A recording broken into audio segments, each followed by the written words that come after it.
In 1994, we had all of those expectations. We gave the African National Congress the honor as the historic liberation movement of our country.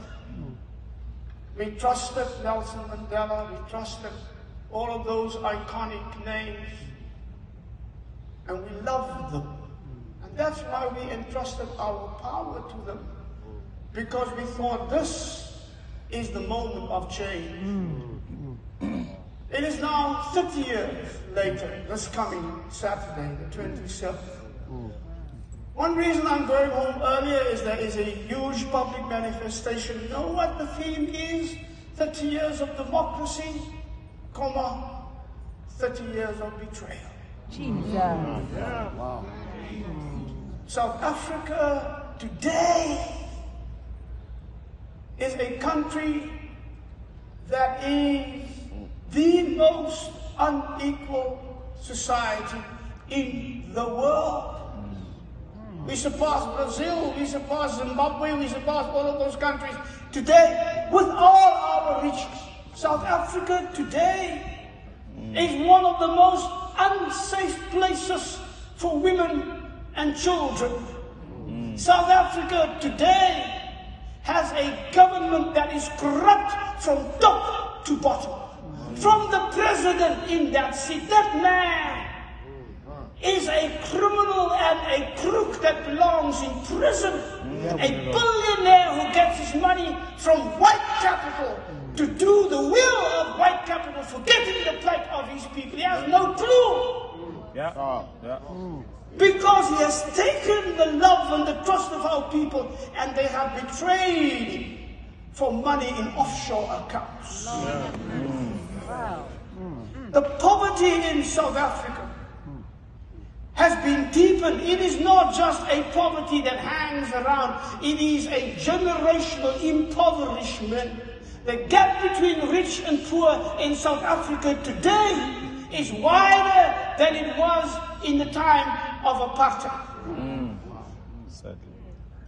Under a black government who had every opportunity for 30 years to right the wrongs of 350 years of colonialism and imperialism and apartheid, and they didn't want to do it because there was a deal made between the elites of the African National Congress and the elites of the old white apartheid establishment, that they will keep the economic power in the hands of white people, give you the semblances of political power.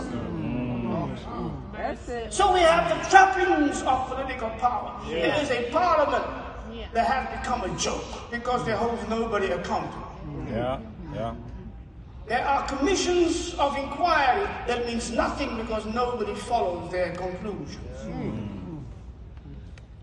There are courts, half the judges seem to be in the pockets of those with money. A man, a husband, a father, steals a loaf of bread. He goes to jail for 6 months. They find $4 million in cash, dollars in cash, that in the president's house, on his farm, that he has put away, that he has hidden in his furniture, in his couches, in his mattresses. They find the money. The domestic worker who accidentally saw these dollars peeking out here, "Ooh, what's this?"